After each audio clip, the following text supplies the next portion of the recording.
Ceci est un livre audio autogénéré par Google. Graal. Le Graal, groupement de recherche sur l'administration locale en Europe, est un groupement d'intérêt scientifique rattaché au CNRS et fondé sur un contrat de 4 ans renouvelable associant au Centre national de la recherche scientifique plusieurs institutions ou entreprises. Les universités Paris 1 Panthéon-Sorbonne, Reims Champagne-Ardenne CRDT et Lille 2 Droit et Santé CERAPS, l'Institut d'études politiques d'Aix-en-Provence, l'Assemblée des régions de France, le Conseil régional des Île-de-France, Électricité de France, le Centre national de la fonction publique territoriale et d'autres institutions ou entreprises en fonction des projets.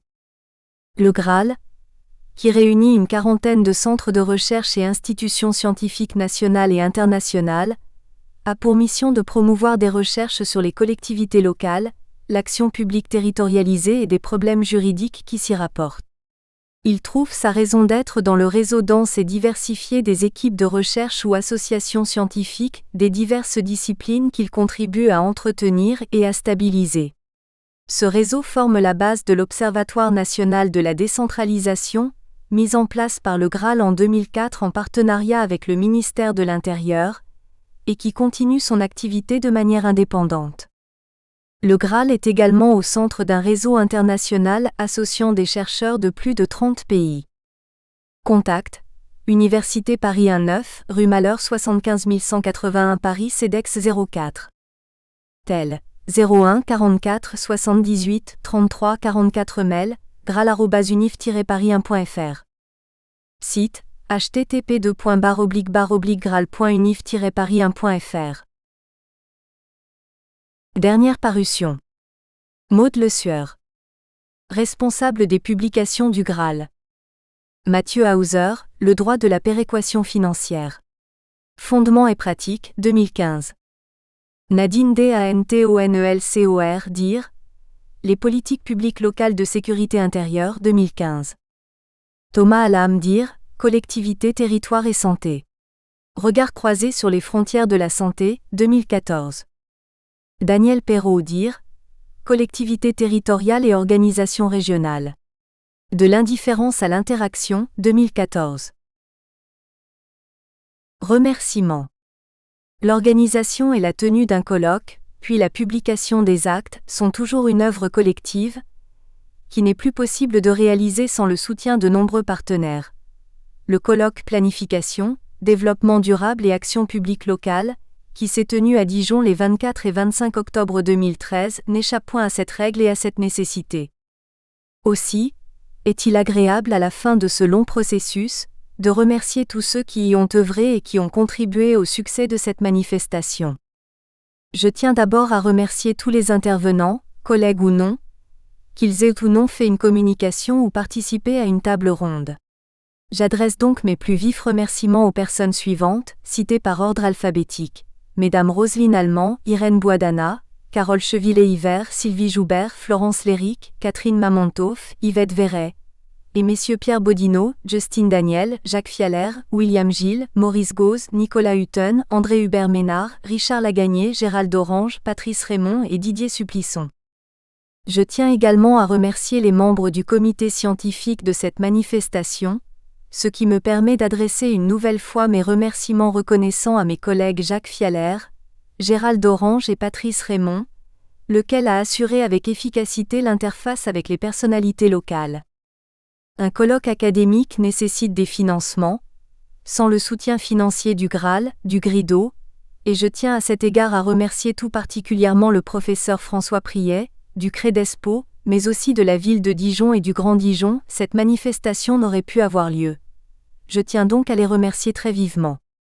Je remercie également les échos des communes, le Bien public et le Journal du Palais, qui ont annoncé le colloque et qui ont autorisé l'utilisation de leur logo sur les documents officiels de celui-ci, affiches et plaquettes. Je tiens enfin à remercier, pour leur aide logistique si précieuse et irremplaçable, Mesdames Martina Mayer-Perrault du laboratoire Credespo et Maud Le Sueur, secrétaire générale du Graal, sans lesquelles la tenue du colloque et la publication des actes n'auraient pu se faire. Jean-Luc Pissalou, professeur à l'Université de Bourgogne. Vice-président du Conseil scientifique du Graal. Auteur. Roselyne Allemand, professeure de droit public, Université de Reims-Champagne-Ardenne, CRDTEA 3312. Pierre Bodino, professeur émérite, Université de Bourgogne. Irène Bouhadana, maître de conférences à l'École de droit de la Sorbonne, Université Paris 1 Panthéon-Sorbonne, directrice du Master droit du numérique, administration entreprise.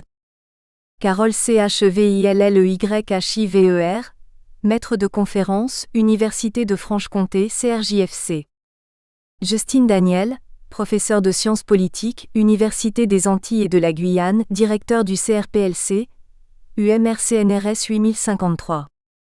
Jacques Fialer, professeur de droit public, Université de Nantes, Presse UNAM Université, Droit et changement social UMR-CNRS 6297, codirecteur du GRALE-CNRS. William Gilles, maître de conférences HDR, Université Paris 1 Panthéon-Sorbonne, directeur du Master droit du numérique. Administration entreprise. Maurice Gauze, directeur de l'Institut d'aménagement de tourisme et d'urbanisme IATU, professeur des universités en aménagement et urbanisme, Université Bordeaux-Montaigne. Nicolas Huten, maître de conférences, Université de Nantes. Sylvie Joubert, maître de conférences, Université d'Évry.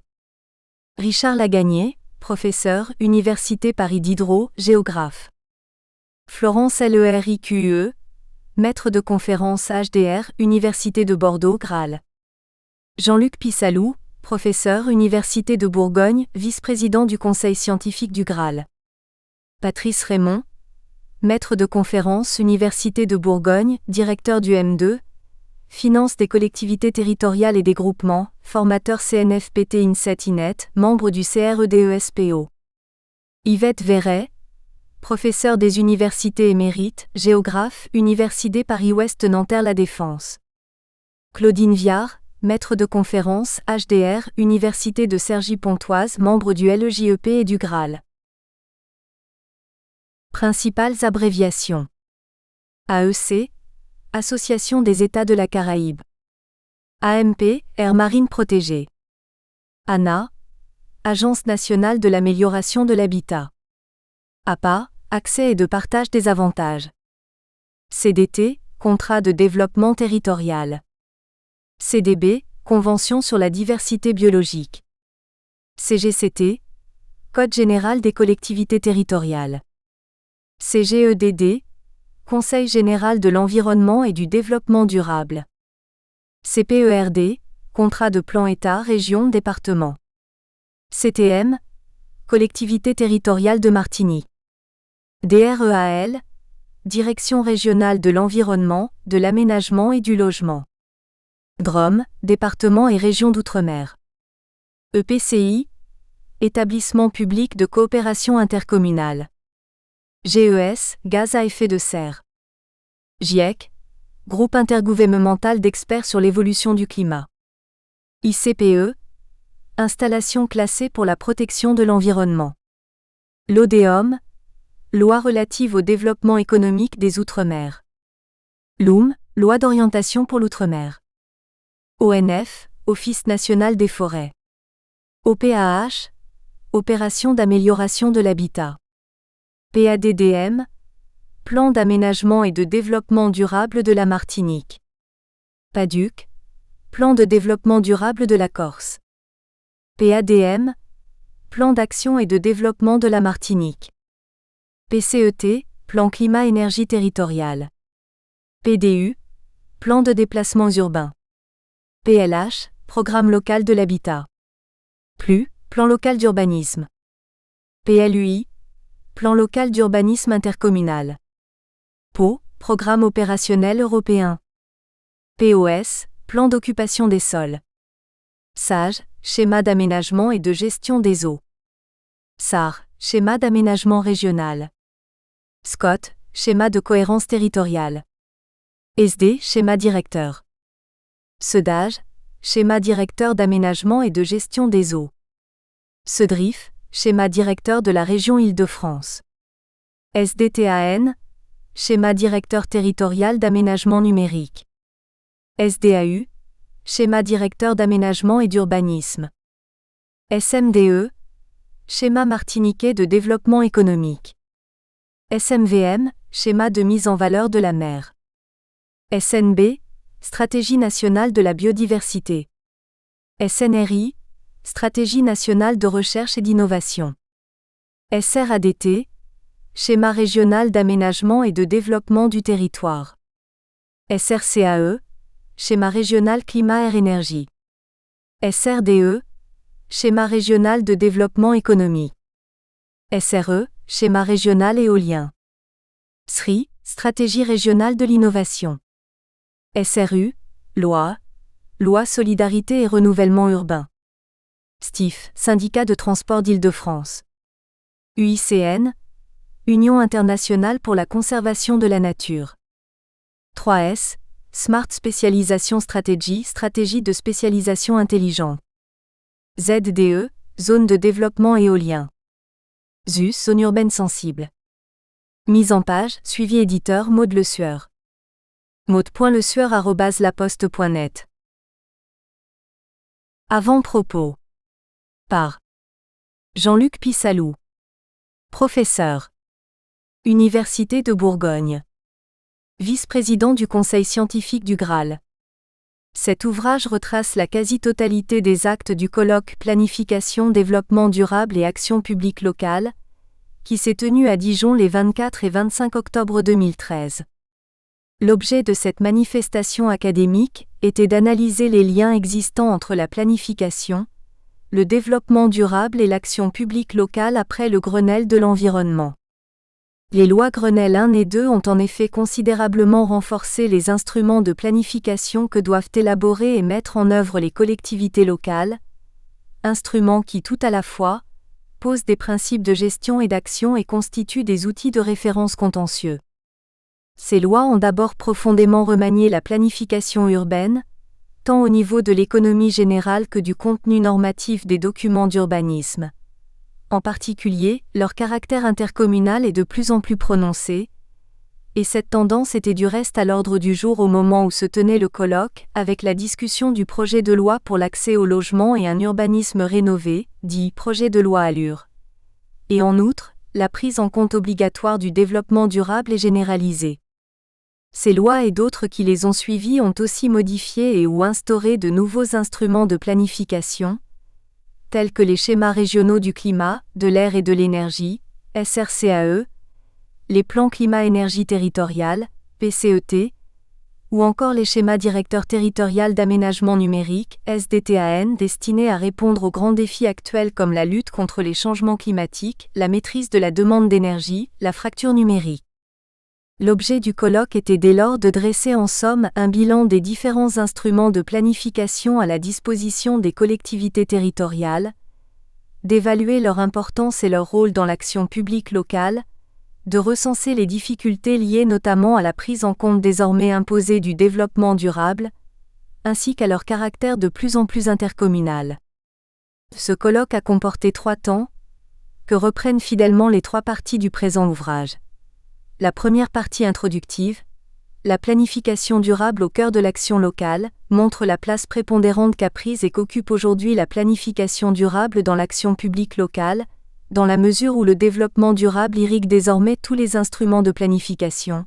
La deuxième partie, intitulée « Des aspects procéduraux de la planification durable », évoque différents points ordre procédural relatif à cette nouvelle planification. La troisième et dernière partie, des déclinaisons de la planification durable, présente conformément à son titre soit différents instruments de planification antérieurs ou non aux lois Grenelle, soit leur mise en œuvre dans certains cas bien spécifiques comme l'Outre-mer ou la région Île-de-France. Les intervenants de la première demi-journée se sont donc efforcés, après une introduction historique de Pierre Bodino sur les origines de la planification décentralisée, de démontrer combien nombre de notions fondamentales et de problèmes actuels sont interconnectés dans les débats toujours en cours.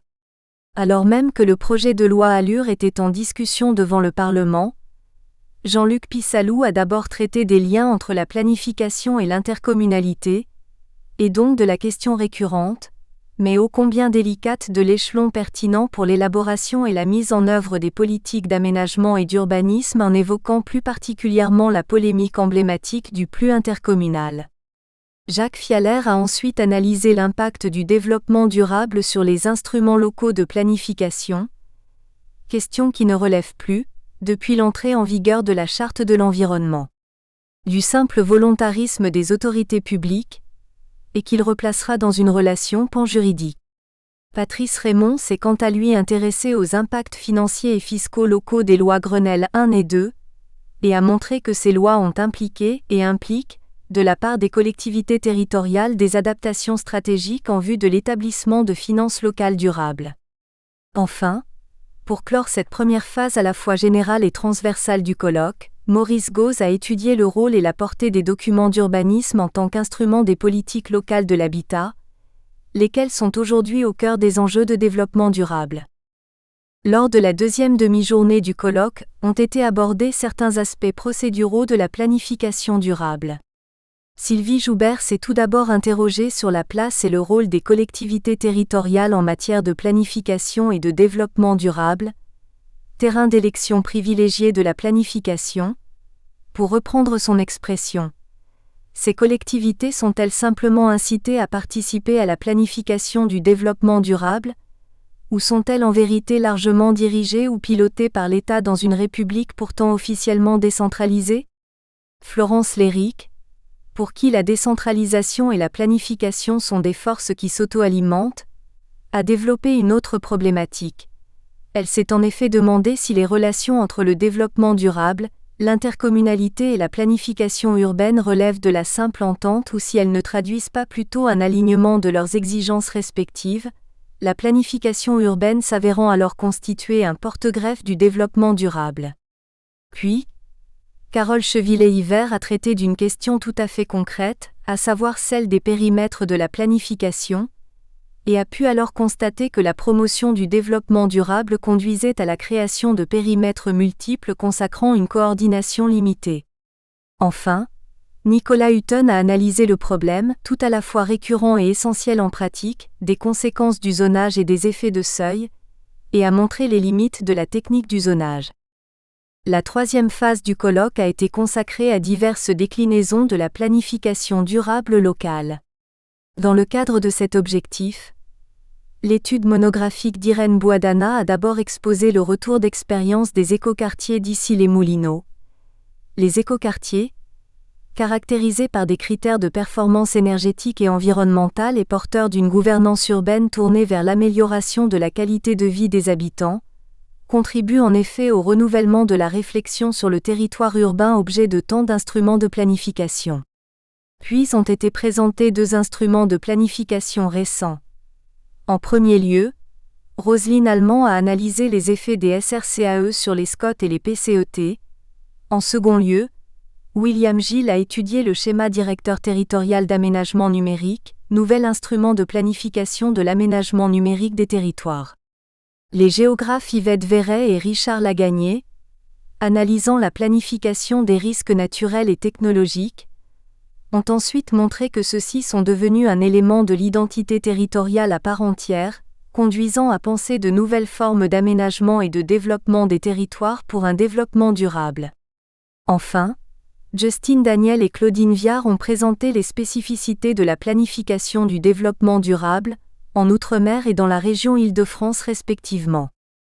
Ces diverses communications permettent de mieux appréhender, dans sa diversité et sa complexité, la planification durable locale, en tant qu'instrument essentiel de l'action publique locale, et de mieux comprendre les différents problèmes que posent aujourd'hui les liens entre ces trois notions que sont le développement durable, la planification et intercommunalité, mais aussi les types de relations, conformité, compatibilité, prise en compte, et donc en somme les articulations pouvant exister entre les nombreux instruments de planification actuels. Plus que des réponses définitives, les contributions ici rassemblées s'efforcent d'apporter des éléments de réflexion pour qu'aussi bien les praticiens, et notamment les élus locaux et les fonctionnaires territoriaux, que les universitaires puissent mieux comprendre les tenants et les aboutissants de l'action publique locale. Première partie, La planification durable au cœur de l'action locale. Aux origines de la planification, instrument des collectivités territoriales. Par Pierre Bodino. Professeur émérite, Université de Bourgogne.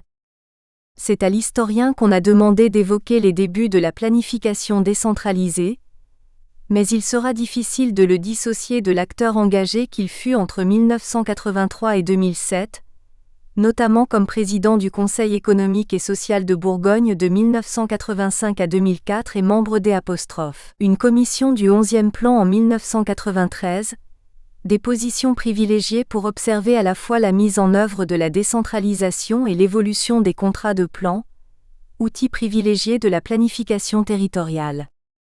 Certes, les villes connaissent depuis longtemps la planification urbaine, au moins depuis la loi du 16 septembre 1807,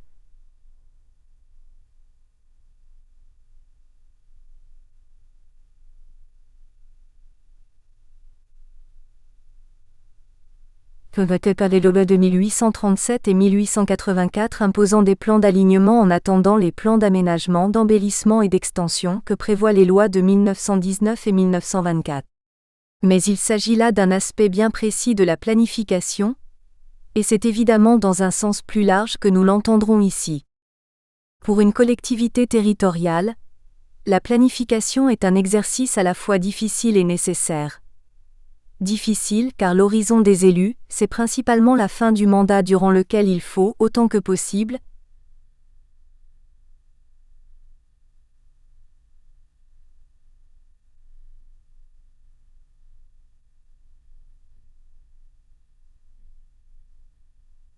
réaliser le programme que l'on a défendu devant les électeurs, nécessaire car la construction et l'entretien de certains équipements sont nécessairement programmés dans le temps.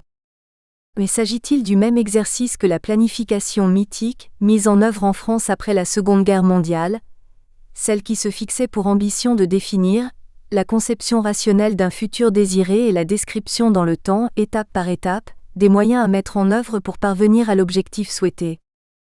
Conçue à l'époque pour accompagner et organiser la relance de l'économie française et la reconstruction du pays, devenue selon les termes de Michel Debré, l'enfant chéri du pouvoir, elle fut une ardente obligation, encadrant durant les 30 Glorieuses la construction des équipements collectifs et des infrastructures nécessaires aux besoins nouveaux du pays. Dès le troisième plan est apparue la notion de planification régionale, dans un des décrets du 30 juin 1955 qui prévoit l'élaboration de programmes d'action régionale, en vue de promouvoir l'expansion économique et sociale des différentes régions et en particulier celles qui souffrent du sous-emploi et d'un développement économique insuffisant. La loi du 7 août 1957 précise qu'il s'agira de projets de plans d'aménagement régionaux destinés à favoriser une répartition géographique harmonieuse de la population et de ses activités, et notamment à orienter l'implantation des équipements publics et privés compte tenu des programmes d'action régionale.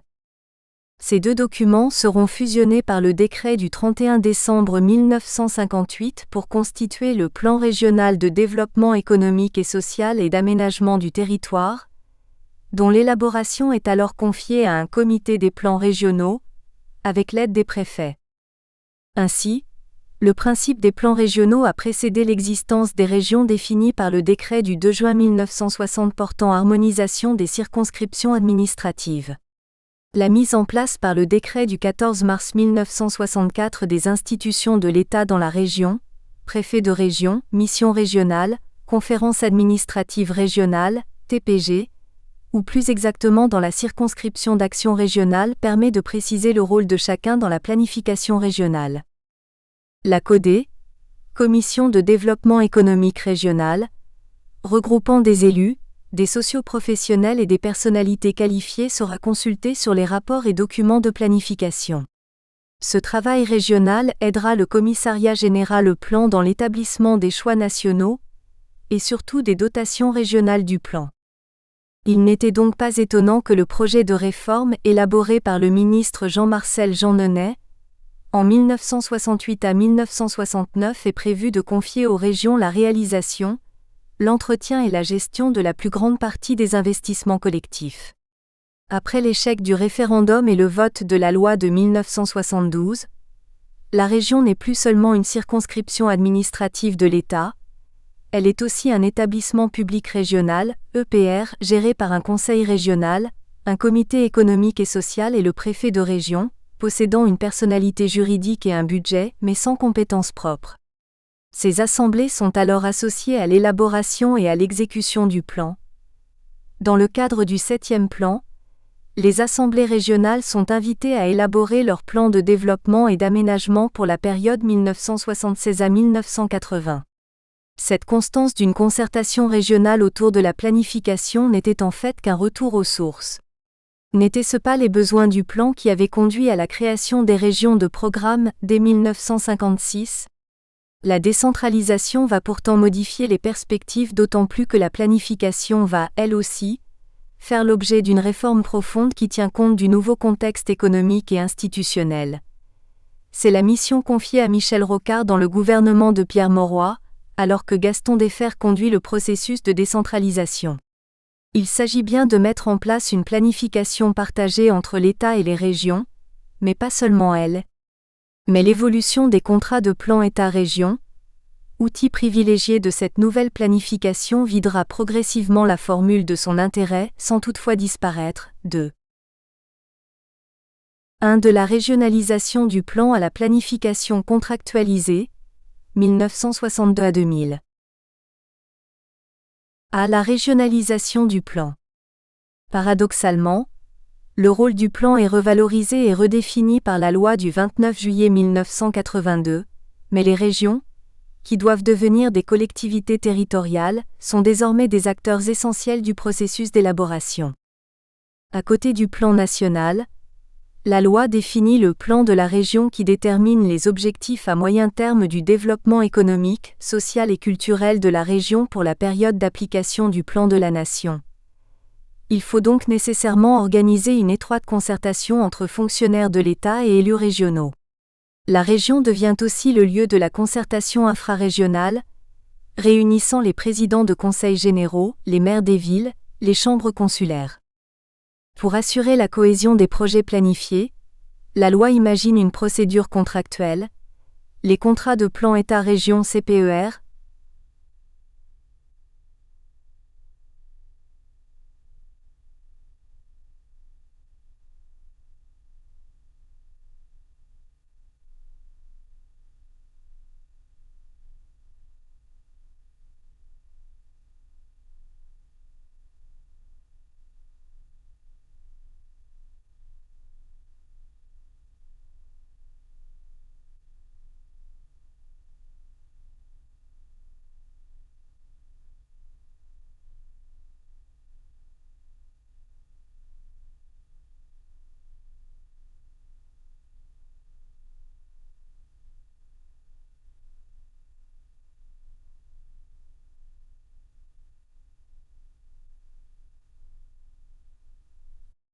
mais le décret du 21 janvier 1983 qui précise le fonctionnement des CPER ne les conçoit que comme un outil d'articulation du plan national et des plans des régions.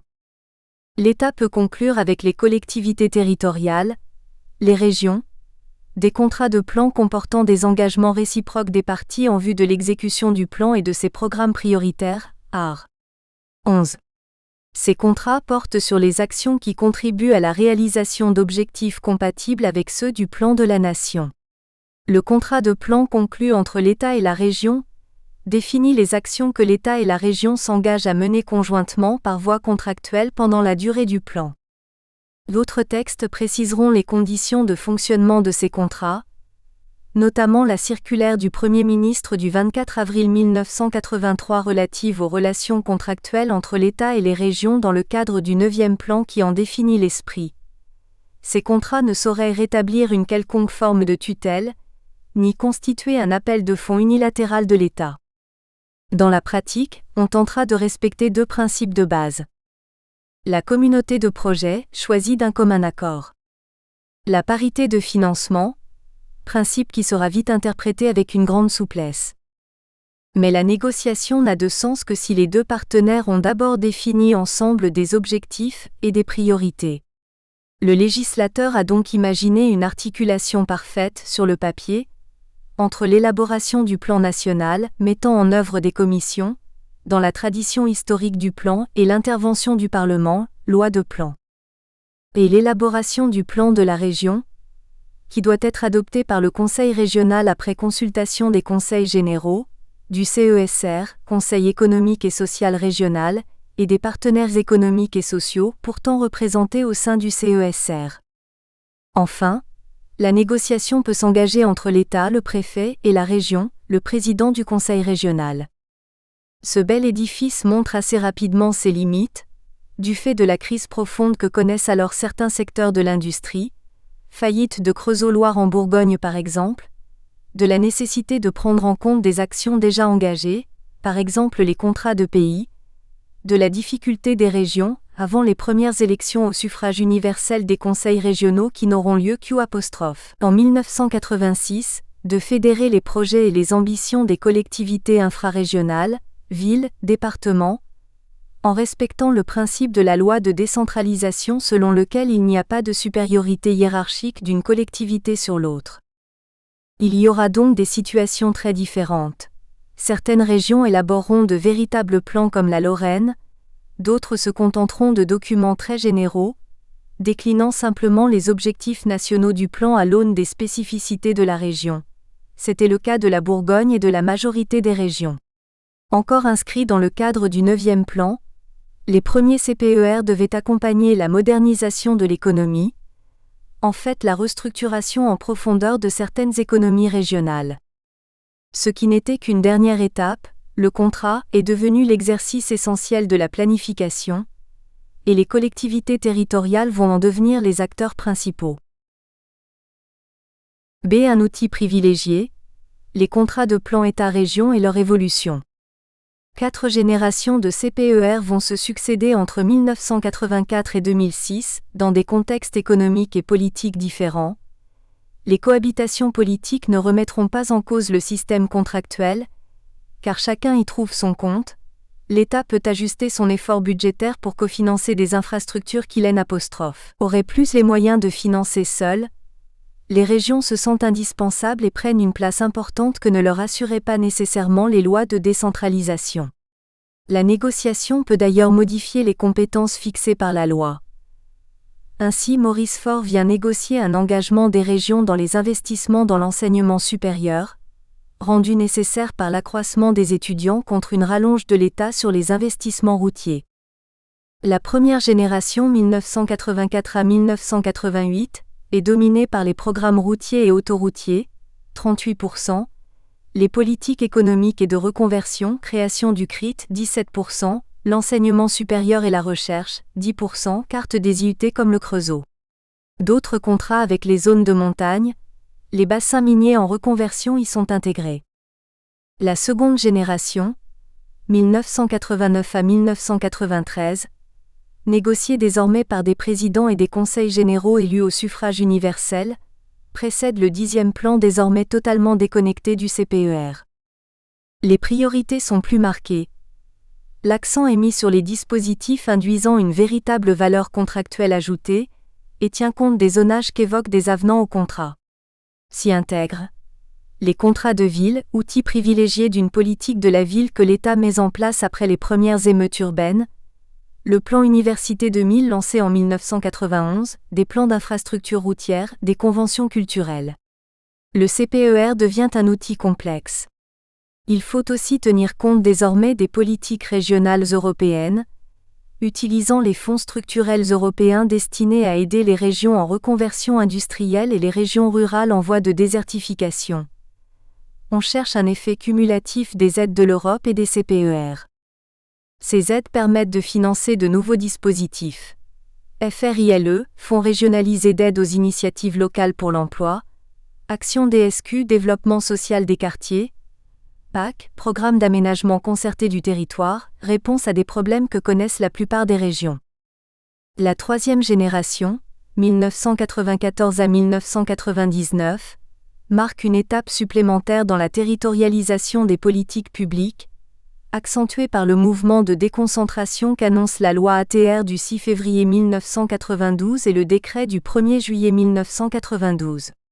Ce sont les préfets de région qui conduiraient désormais la stratégie de l'État en région.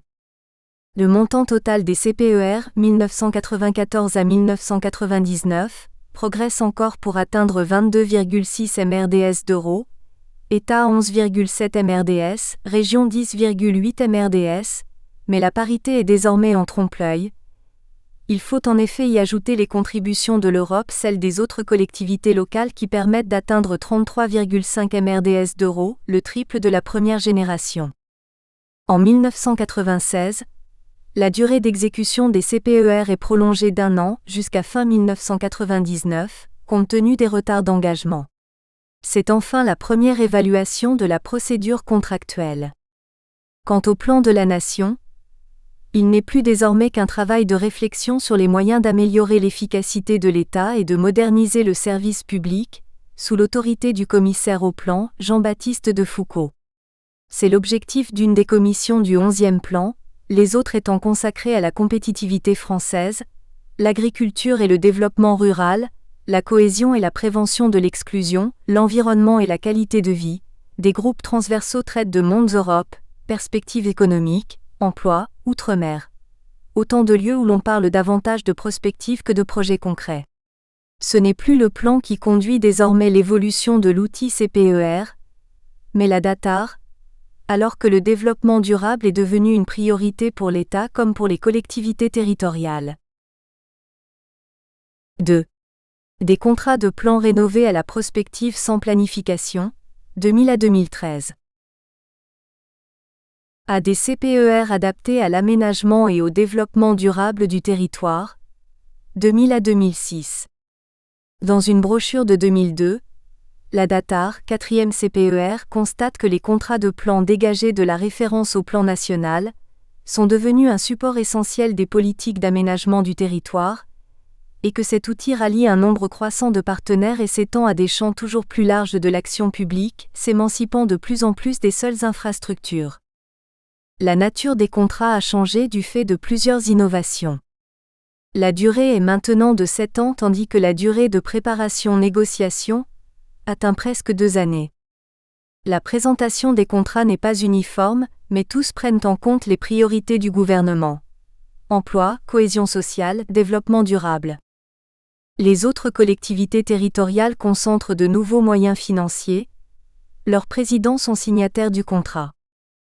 Les CPER comportent désormais un volet régional où s'affirment des priorités nouvelles ou renforcées. Environnement et développement durable, entraînant un rééquilibrage des modes de transport, soutien à l'immatériel et à la matière grise, enseignement supérieur, recherche, TIC, stratégie pour l'emploi et la formation, solidarité dans le respect des compétences de l'État et des conseils généraux, mais la nouveauté réside dans un volet territorial qui concerne les pays nés de la loi Pasqua, puis de la loi Voynet, les agglomérations, les réseaux de villes, les parcs naturels régionaux, diversifiant encore les signataires du contrat. Enfin, un volet interrégional permet d'intervenir sur des programmes concernant des zones de montagne, des programmes après-mines, Lorraine, Nord-Pas-de-Calais, des espaces remarquables, Plan Loire, Mont-Saint-Michel, ou d'autres coopérations, charte interrégionale du Grand Bassin parisien mise en œuvre dans les CPER de l'Île-de-France et des 7 régions voisines. Ce contrat était aussi l'occasion d'un rééquilibrage financier, par rapport aux régions du Sud qui avaient jusque-là peu contractualisé.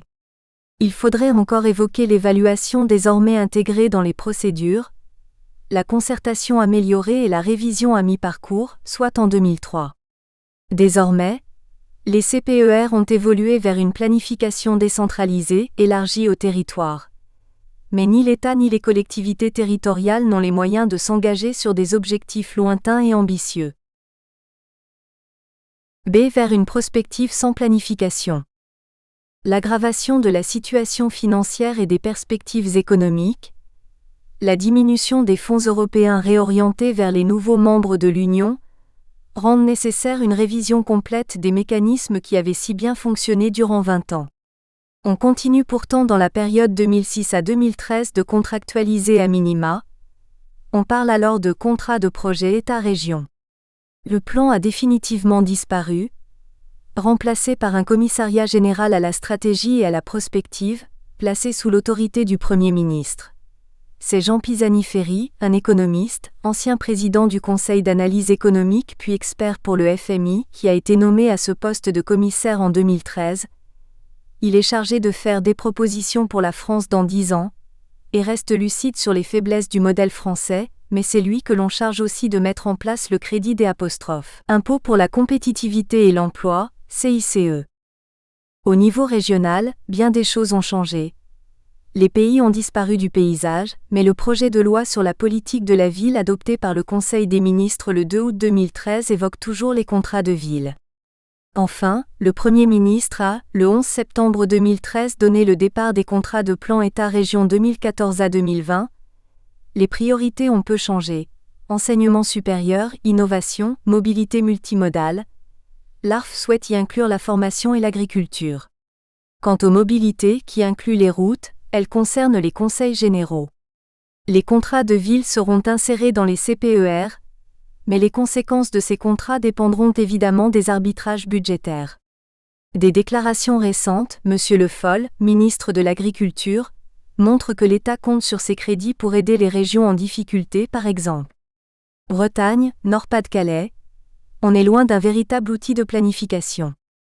Les préfets de leur côté ont dû élaborer des programmes d'action stratégique de l'État en région, PASER, tandis que les régions définissaient leur schéma régional d'aménagement et de développement durable du territoire, SRADT, autant de documents inégaux souvent remplis de lieux communs et de projets souvent très généreux, de formules creuses. Exemple en Bourgogne, il faut promouvoir une image forte, construire un réseau urbain puissant, revenir aux fondamentaux de l'environnement, et surtout, anticiper les mutations démographiques et économiques pour mieux les accompagner. La disparition de la DATAR après celle du plan avait privé les collectivités territoriales d'un véritable interlocuteur pouvant négocier une quelconque contractualisation. La nomination d'un délégué interministériel à l'aménagement du territoire et à l'attractivité régionale, préfigurant un commissaire général à l'égalité des territoires sous l'autorité de la ministre Duflot, risque de compliquer encore les choses, même si le préfet Éric Delzan a indiqué que ses services sont en charge de la nouvelle génération des contrats de plan et de la mise en œuvre de fonds structurels. Interview à la Gazette, en septembre 2013. Lorsque le président de la Cour des comptes, Didier Migaud, constate la désorganisation totale de l'État et souhaite que l'État se retire entièrement de certaines compétences comme le tourisme, il réduit implicitement les champs de compétences contractualisables. Faut-il attendre une clarification d'un hypothétique acte 3 de la décentralisation ? Celui-ci se réduit pour l'instant à un statut des métropoles à l'horizon 2015 et à un bricolage des cantons, ce qui n'annonce ni le souffle de l'histoire ni le grand soir de la clarification. Peut-être l'avenir de la contractualisation réside-t-il surtout dans la capacité des collectivités territoriales à travailler ensemble, à mieux utiliser pactes de gouvernance et conventions territoriales d'exercice concerté, et à coopérer plus efficacement avec un État stratège, garant de l'intérêt général, dont le destin ne dépendrait par des décisions d'une quelconque agence de notation. En attendant, il suffirait modestement de planifier le qui fait quoi. Annexe. Les contrats de plan État-région, 1984 à 2006. Engagement de l'État et des conseils régionaux au fil des CPER, Ordom et Tom, en millions d'euros, source, DATAR. Planification et intercommunalité, de la polémique emblématique du plus intercommunal. Par Jean-Luc Pissalou. Professeur, Université de Bourgogne. Vice-président du Conseil scientifique du Graal. La question de l'échelon pertinent pour l'élaboration et la mise en œuvre des politiques d'aménagement et d'urbanisme, comme du reste des politiques publiques en général, constitue une question récurrente dans la réflexion sur l'organisation politique et administrative du territoire national. À cet égard, les lois de décentralisation de 1983 ont été à l'origine d'une véritable rupture dans le domaine de l'urbanisme. La loi n° 83/8 du 7 janvier 1983 relative à la répartition des compétences entre les communes, les départements, les régions et l'État, complétée par la loi n° 83/663 du 22 juillet 1983, a transféré la compétence en la matière de l'État aux communes, mais à la condition que celle-ci soit couverte par un plan d'occupation des sols approuvé, car sans l'approbation de ce document, la tutelle du représentant de l'État sur la commune était maintenue. Ce qui a dès lors suscité l'élaboration de POS, à l'initiative et sous la responsabilité des communes, alors même que l'instruction et la délivrance des permis de construire ont été confiés au maire, l'État n'intervenant que dans des cas précisément définis. Mais jusqu'à l'adoption de la loi n° 99/586 du 12 juillet 1999 relative au renforcement et à la simplification de la coopération intercommunale, dite loi Chevènement, cette rupture est en fait intervenue dans un cadre territorial inchangé, avec en effet pour référentiel de base le territoire des communes et non celui des structures intercommunales. La place occupée par l'intercommunalité de projet depuis cette réforme, dont la mise en œuvre réussit à constituer une divine surprise, a alors fortement incité à privilégier l'échelon intercommunal dans la planification urbaine. Ce fut du reste l'approche également suivie par la loi n° 2000-1208 du 13 décembre 2000 de solidarité et de renouvellement urbain, dite loi SRU. Celle-ci a créé les schémas de cohérence territoriale, SCOT, à la place des schémas de secteur, SD, ainsi que les plans locaux d'urbanisme, PLU, en remplacement des anciens plans d'occupation des sols, POS. Au terme des 4 premiers alinéas de l'article L123A1 du Code de l'urbanisme issu de la loi SRU, il apparaît que les PLU institués par cette loi répondaient à une double fonction, puisqu'il avait en effet pour objet, d'une part, tout comme les POS, de définir la réglementation des sols, et d'autre part, mais à la différence des POS, d'exprimer un projet urbain via l'élaboration d'un projet d'aménagement et de développement durable. Et pour que ce projet global d'aménagement ait un sens et une portée véritable, l'article L123A1 du Code de l'urbanisme prévoyait que les PLU devaient couvrir l'intégralité d'une ou de plusieurs communes, ce qui excluait ainsi la faculté jusqu'alors ouverte aux POS de définir un plan partiel. Par conséquent, très clairement, désinstitution des PLU par la loi SRU, la possibilité de les élaborer à l'échelle de plusieurs communes et donc en vérité de passer à des PLU intercommunaux a été ainsi ouverte. Avec la loi SRU, c'est donc à l'évidence enclenché une dynamique d'irrésistible intercommunalisation des documents d'urbanisme. Celle-ci n'est certes pas sans justification, mais entraîne aussi des conséquences dont les enjeux doivent être évalués avec lucidité. 3. 1. L'irrésistible intercommunalisation des documents d'urbanisme. Depuis plusieurs décennies déjà, puisque cela remonte à la loi d'orientation foncière, LOF, du 30 décembre 1967, la planification urbaine à la française qui détermine l'essentiel de la politique des sols au niveau local, s'organise avant tout autour de 2 catégories de documents d'urbanisme, à savoir aujourd'hui les SCOT et les PLU, les premiers étant des documents orientation à caractère prospectif et prévisionnel, les seconds qui doivent être compatibles avec les premiers étant des documents de nature réglementaire. Les SCOT et les PLU ont renouvelé la planification urbaine, en particulier en raison de leur dimension intercommunale. Le changement intervenu en 2000 n'a pas en effet uniquement concerné la terminologie. Aussi bien pour les PLU que pour les SCOT, il a aussi porté sur l'objet, le contenu et la procédure d'élaboration de ces documents d'urbanisme. Cette évolution a abouti à conforter l'importance de l'intercommunalité, notamment pour les SCOT, mais depuis l'entrée en vigueur de la loi SRU 1er avril 2001, la dimension intercommunale n'est pas absente également des PLU et n'a fait au demeurant que se développer et s'intensifier. Le caractère intercommunal par essence des SCOT. Les SCOT sont en quelque sorte, par essence, des documents intercommunaux. Ce caractère intercommunal des SCOT a été affirmé dès leur création par la loi SRU 1. Il a été renforcé par la loi Grenelle 2, puis par la loi Allure 3. 1. Un caractère intercommunal affirmé dès la création des SCOT. Avec les SCOT, le législateur de 2000 s'est efforcé de remédier aux critiques formulées à rencontre des schémas directeurs, non seulement en gommant les imperfections en somme intrinsèques de ces derniers, mais aussi et surtout en prévoyant un régime juridique permettant de faire des SCOT le support d'un véritable projet d'aménagement et de développement durable à une échelle intercommunale adaptée, à savoir l'agglomération, L'. Exposé des motifs du projet de loi devenu la loi SRU, définissait du reste le SCOT comme un document de planification stratégique au niveau de l'agglomération. Le SCOT constitue, effectivement, un document de synthèse des objectifs des politiques publiques sectorielles en matière d'habitat, de déplacements urbains, de transport en commun, de stationnement, d'organisation commerciale et de loisirs, objectifs rassemblés, dans et avec un souci de cohérence, dans un projet d'aménagement et de développement durable.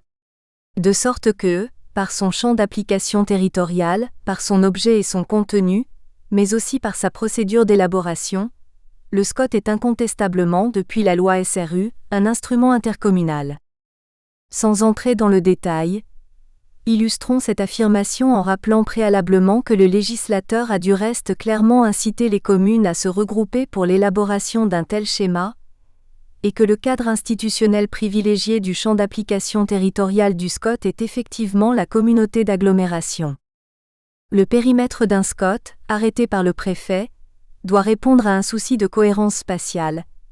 Il doit délimiter un territoire d'un seul tenant et sans enclave. Lorsqu'il concerne des établissements publics de coopération intercommunale compétents en matière de SCOT, il recouvre la totalité du périmètre de ces établissements. Ce périmètre doit en outre tenir compte des périmètres des groupements de communes, des agglomérations nouvelles, des pays et des parcs naturels, ainsi que des périmètres déjà définis des autres schémas de cohérence territoriale, des plans de déplacements urbains, des schémas de développement commercial, des programmes locaux de l'habitat et des chartes intercommunales de développement et d'aménagement. Le caractère stratégique, prospectif et intercommunal du SCOT ressort également immédiatement de son objet, tel que celui-ci résulte de l'article L122A1 du Code de l'urbanisme issu de la loi SRU puis modifié par la loi Urbanisme et Habitat, la loi du 21 avril 2004, la loi du 23 février 2005 et celle du 5 janvier 2006.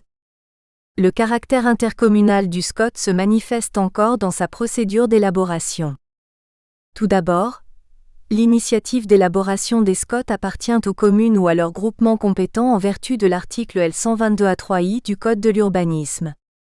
Ensuite, en vertu de l'article L122A4 du Code de l'urbanisme, qui, au demeurant, ne sera pas modifié par la loi Grenelle II, le SCOT est obligatoirement élaboré par un établissement public de coopération intercommunale, EPCI, ou par un syndicat mixte qui est aussi chargé de suivre et de réviser le SCOT. Selon la loi, il peut s'agir d'un établissement public existant, compétent en la matière en vertu de la loi ou de ses statuts dans le périmètre du schéma, ou bien d'un établissement public créé à cet effet.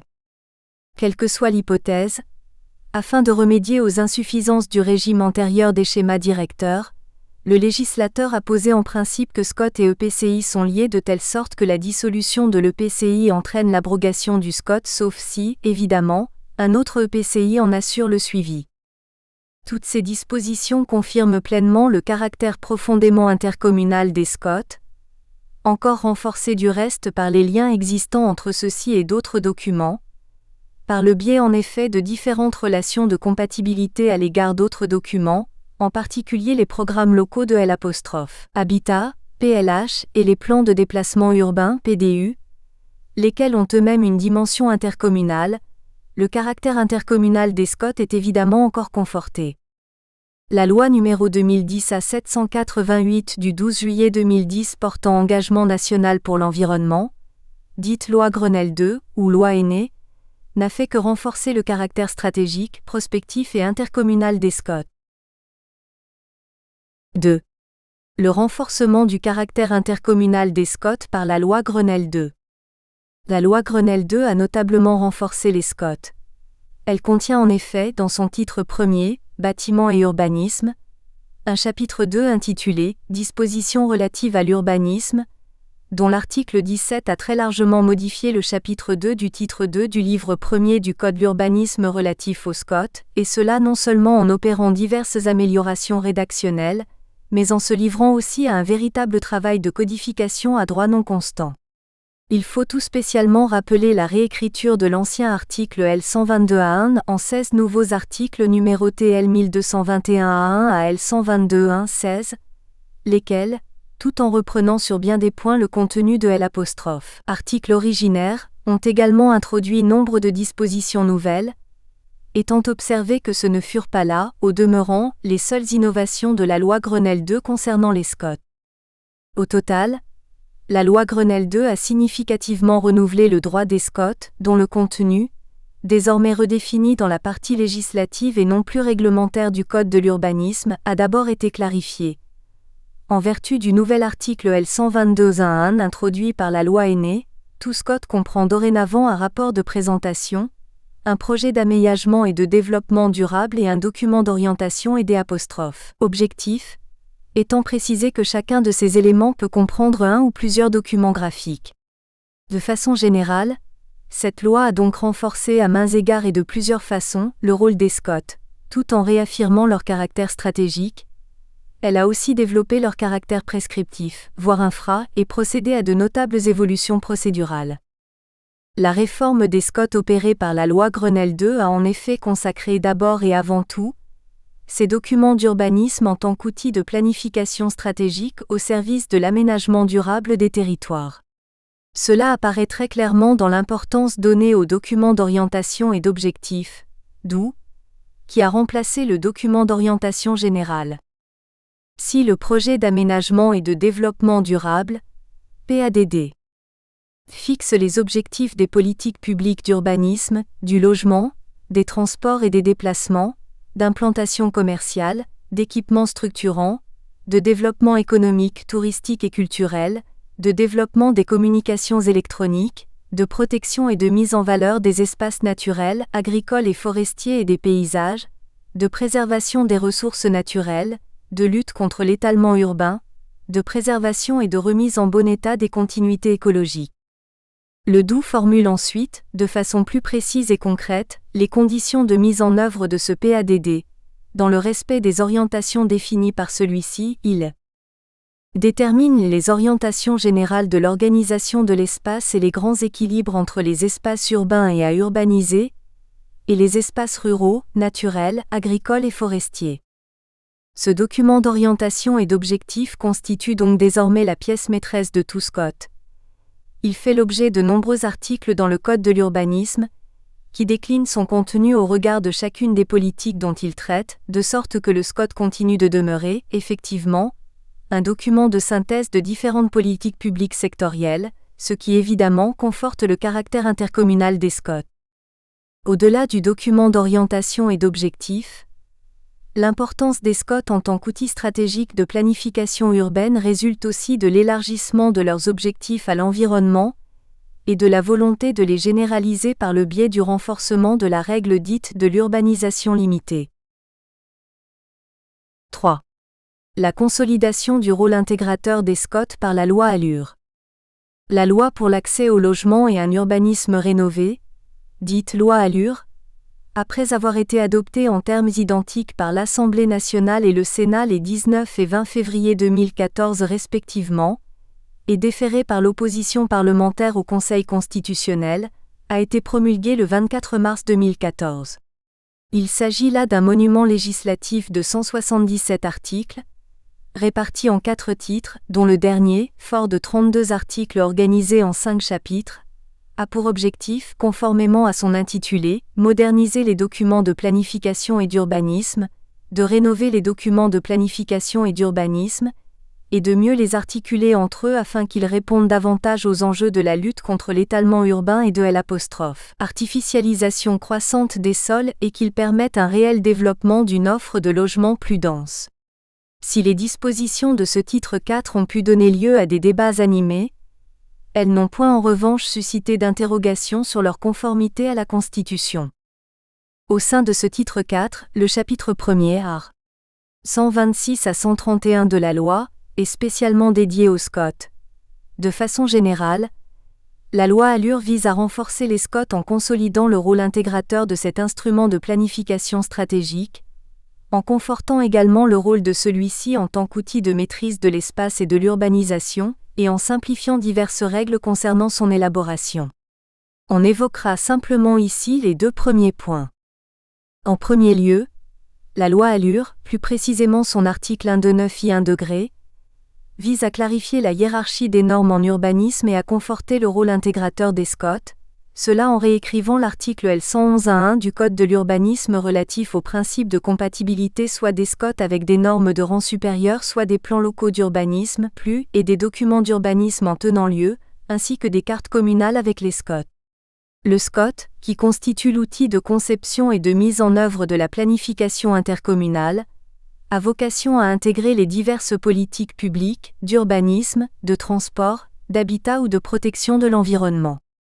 Dans un souci de simplification, à la suite de la nouvelle rédaction de l'article L111.1 du Code de l'urbanisme issu de la loi ALUR, le SCOT devient désormais l'unique document intégrant les normes de rang supérieur. En outre, le principe de compatibilité des plus et des documents en tenant lieu ainsi que des cartes communales avec le SCOT est également clairement réaffirmé par la loi ALUR et codifié au 4 de l'article L111.1.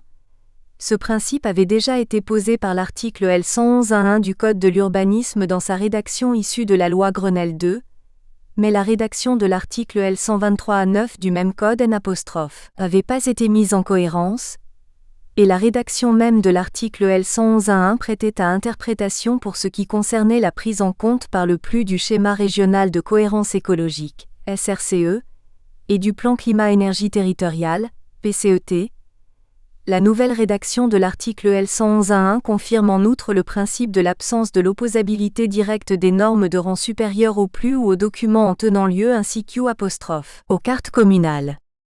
En second lieu, la loi ALUR confirme le rôle des SCOT en tant qu'outil de maîtrise de l'espace et de l'urbanisation, et cela en renforçant le principe de l'urbanisation limitée, en lui permettant de mieux lutter. Nous espérons que vous avez apprécié cet aperçu. Pour continuer à écouter ce livre audio sur Google Play Livres, utilisez le lien dans la description de la vidéo.